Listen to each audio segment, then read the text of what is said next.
आज के लेक्चर में हम लोग लॉजिक गेट्स डिस्कस करेंगे। लॉजिक गेट्स किसी भी डिजिटल इलेक्ट्रॉनिक सर्किट का बेसिक बिल्डिंग ब्लॉक्स है। किसी भी डिजिटल इलेक्ट्रॉनिक सर्किट को बिना गेट के हम लोग बना नहीं सकते हैं। लॉजिक गेट्स एक्चुअली एक ऐसा इलेक्ट्रॉनिक सर्किट है जिसका यूज़ किसी भी बूलियन एक्सप्रेशन को इम्प्लीमेंट करने के लिए किया जाता है। इसका मतलब ये हुआ कि किसी भी बूलियन एक्सप्रेशन को हम लोग गेट के हेल्प से बना सकते हैं। इसलिए हम लोग कह सकते हैं कि लॉजिक गेट्स जो है वो किसी भी डिजिटल सर्किट का बेसिक एलिमेंट्स है और ये सिर्फ बाइनरी पे काम करता है। इसलिए लॉजिक गेट्स का दो ही वैल्यू पॉसिबल है। इसका वैल्यू या तो 0 हो सकता है या 1 हो सकता है।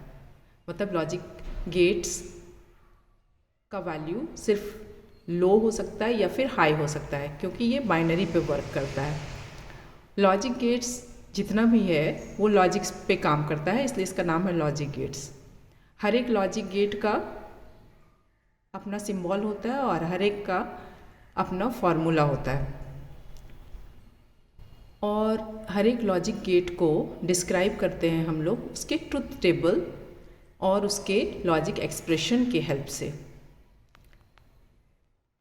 तो लॉजिक के अनुसार 7 तरह का लॉजिक गेट्स होता है, और ये लॉजिक गेट्स हैं and gate, or gate, not gate, nand gate, nor gate, xor gate या एक्सक्लूसिव और गेट, और लास्ट गेट जो है वो है एक्स नॉर गेट या एक्सक्लूसिव नॉर गेट। सबसे पहला गेट जो है वो है एंड गेट। ये जो लॉजिक एंड गेट है ये एक बेसिक लॉजिक गेट है जिसमें 2 इनपुट होगा या फिर 2 से ज़्यादा इनपुट होगा और एक आउटपुट होगा। एंड गेट में सिर्फ एक आउटपुट होगा, इनपुट 2 होगा या 2 से ज़्यादा इनपुट इसमें हो सकता है। और एंड गेट का जो आउटपुट है उसका वैल्यू हाई तभी आएगा जब उसके सारे इनपुट्स का वैल्यू हाई होगा। बाकी हर एक केस में एंड गेट का आउटपुट का वैल्यू लो होगा।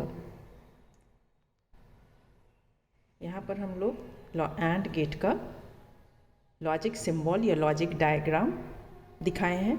किसी भी एंड गेट को हम लोग इस सिंबल से रिप्रेजेंट करते हैं। मतलब ये जो सिंबल है ये एक्चुअली किसका सिंबल है? ये एंड गेट का सिंबल है। अब हमको अगर लॉजिक सिंबल बनाना है 2 इनपुट एंड गेट का, तो हम लोग ये सिंबल बना करके इसमें सिर्फ 2 इनपुट दिखाएंगे, क्योंकि ये ऐसा एंड गेट है जिसमें 2 इनपुट्स है। तो लॉजिक सिंबल अगर 2 इनपुट एंड गेट का बनाना है तो इस सिंबल में हम लोग यहाँ 2 इनपुट शो किए हैं, ए और बी नाम रखे हैं उसका, और आउटपुट एक ही होता है तो आउटपुट का नाम वाई रख दिए हैं। तो इस तरह से जब बनाएंगे तो ये कहलाएगा logic symbol of 2 input and gate. मतलब 2 इनपुट वाला एंड गेट का ये लॉजिक डायग्राम है। इसका अगर लॉजिक फार्मूला लिखना है तो ये जो लॉजिक फार्मूला होता है वो होता है आउटपुट और इनपुट के बीच में क्या फार्मूला होता है उसी को कहते हैं लॉजिक फार्मूला। एंड गेट में जो आउटपुट होता है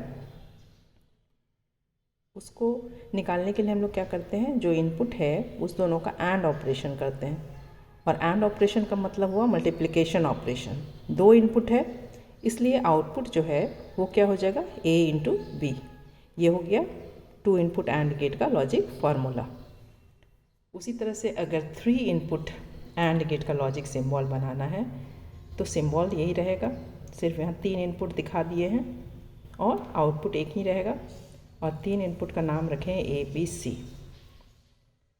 ये कहलाएगा लॉजिक सिंबल या logic diagram of 3 input and gate. इसी तरह से इसका लॉजिक फार्मूला हो जाएगा, ये तीनों इनपुट मल्टीप्लाई हो जाएगा तो आउटपुट जो y है उसका वैल्यू हो जाएगा a इंटू बी इंटू सी। ये 3 इनपुट एंड गेट का लॉजिक फार्मूला है। उसी तरह से एक ऐसा एंड गेट ले रहे हैं जिसमें n नंबर ऑफ इनपुट्स है, तो उसका सिंबल बनाना है तो ये बनाएंगे ये एंड गेट, और यहाँ पर n नंबर ऑफ इनपुट्स दिखा दिया a b c से n तक। आउटपुट सिर्फ एक ही होगा, उसको y से डिनोट किए हैं। ये हो गया n इनपुट AND गेट का लॉजिक सिंबल। और इसका जो फार्मूला होगा n इनपुट AND गेट का, वो होगा सारे इनपुट्स को मल्टीप्लाई कर देंगे तो इसका मिल जाएगा आउटपुट। इसलिए y का वैल्यू होगा a इंटू बी इंटू सी से लेकर के n तक। तो यहाँ पर हम लोग क्या देख रहे हैं कि जो y है वो गेट का आउटपुट है और ए बी सी डी से लेकर के n जो है वो एक्चुअली AND गेट का इनपुट है। अब हम लोग मान लेते हैं कि कोई भी मेरा 2 इनपुट AND गेट है जिसका इनपुट है a और b और उसका आउटपुट अगर y है, तो फार्मूला जो आता है आउटपुट और इनपुट के बीच में वो क्या आता है, y is equal to a dot b या फिर y is equal to A B या फिर y is equal to a and b। क्योंकि आउटपुट कैसे मिलता है, यहाँ जो भी इनपुट होता है उसके दोनों का एंड ऑपरेशन करता है, इसलिए y का वैल्यू क्या होगा, a एंड b। अब हम लोग ट्रूथ टेबल जानेंगे कि ट्रूथ टेबल एक्चुअली क्या होता है। किसी भी गेट का जो ट्रूथ टेबल होता है वो एक ऐसा टेबल है जो इनपुट और आउटपुट के बीच में रिलेशन शो करता है। यहाँ हम लोग 2 इनपुट AND गेट का और 3 इनपुट AND गेट का ट्रूथ टेबल दिखा रहे हैं। इसलिए 2 इनपुट AND गेट का ट्रूथ टेबल अगर हमको दिखाना है तो पहले एक कॉलम में इनपुट बनाएंगे, दूसरे में आउटपुट बनाएंगे। ये 2 इनपुट वाला AND गेट है तो इनपुट कितना होगा, 2 होगा। तो A और B से दिखाए हैं इनपुट को और आउटपुट को Y से दिखाए हैं। अब ये जो है A और B, इसका 2 ही वैल्यू हो सकता है, या तो A का वैल्यू 0 हो सकता है या 1 हो सकता है, B का वैल्यू 0 हो सकता है या 1 हो सकता है। तो पहला केस लिए हैं जब पहले वाले इनपुट A का वैल्यू भी 0 रख रहे हैं और B जो दूसरा इनपुट है उसका वैल्यू 0 रख रहे हैं। तो आउटपुट इस केस में क्या होगा, जब A का भी वैल्यू 0 है, B का भी वैल्यू 0 है, मतलब दोनों इनपुट का वैल्यू जब 0 है तो आउटपुट का वैल्यू क्या आएगा, 0 इंटू 0, 0 आ जाएगा। दूसरा जो केस ले सकते हैं कि जब पहला इनपुट का वैल्यू 0 रखे हुए हैं और जो दूसरा इनपुट है उसका वैल्यू अगर 1 रखे हैं, फिर इस केस में अगर आउटपुट निकालेंगे तो 0 इंटू 1 0 आ जाएगा। फिर तीसरा केस हो सकता है जब हम लोग पहले वाले इनपुट का वैल्यू 1 रखते हैं और दूसरे वाले इनपुट का वैल्यू 0 रखते हैं, फिर मेरा 1 इंटू 0 क्या आएगा, 0 आएगा। और चौथा जो पॉसिबल केस है वो है कि जब A का भी वैल्यू, पहला इनपुट का वैल्यू 1 रख रहे हैं, B का भी वैल्यू 1 रख रहे हैं, तो 1 इंटू 1 कितना आएगा, 1 आएगा। तो इस तरह से हम देखते हैं कि AND गेट में जब सारे इनपुट्स का वैल्यू 1 होता है, सिर्फ उस केस में आउटपुट का वैल्यू 1 होगा। मतलब AND गेट में आउटपुट 1 या हाई उस केस में मिलेगा जब सारा इनपुट्स का वैल्यू 1 होगा या हाई होगा। आउटपुट हाई तभी मिलेगा जब सारा इनपुट्स का वैल्यू हाई होगा। इसका मतलब ये हुआ कि आउटपुट का वैल्यू 1 तभी मिलेगा जब सारे इनपुट्स का वैल्यू 1 होगा। बाकी हर एक केस में आउटपुट का वैल्यू 0 होगा या लो होगा, क्योंकि हर एक केस में कोई ना कोई इनपुट लो है। इसलिए AND गेट में आउटपुट हाई या 1 तभी मिलेगा जब सारा इनपुट का वैल्यू 1 होगा। उसी तरह से 3 इनपुट AND गेट का भी हम लोग ट्रूथ टेबल बना सकते हैं।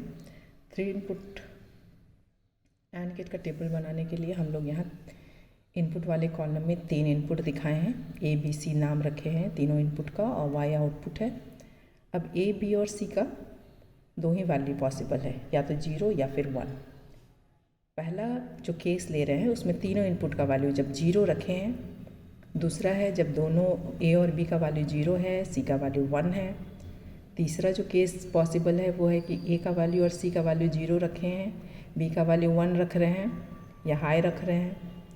चौथा केस है कि A का वैल्यू लो रखे हैं या 0 हो गया और B और C का वैल्यू 1 है या हाई है। पांचवा केस हो गया कि A का वैल्यू हाई रख रहे हैं, इस दोनों का लो रख रहे हैं। ये हो गया, इसमें इसका वैल्यू 1 रखे हैं, इसका वैल्यू 1 रखे हैं और इसका वैल्यू 0 रख रहे हैं। फिर इसमें देख रहे हैं कि A और B दोनों का वैल्यू 1 है या हाई है और इसका वैल्यू 0 है या लो है। अब तीसरा है कि सबका वैल्यू हाई है या सबका वैल्यू 1 है।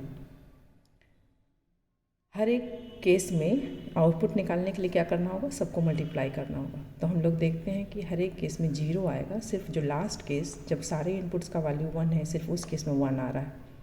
यहाँ से भी हम लोग ये देखते हैं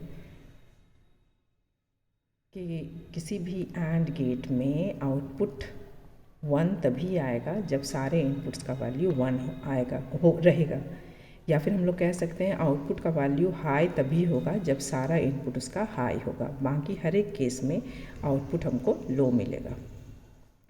इस तरह से हम लोग किसी भी एंड गेट का ट्रूथ टेबल लिख सकते हैं, उसका लॉजिक डायग्राम बना सकते हैं, उसका लॉजिक फार्मूला लिख सकते हैं। नेक्स्ट क्लास में हम लोग or gate, not gate, nand gate, nor gate, exclusive or gate और एक्सक्लूसिव नॉर गेट डिस्कस करेंगे।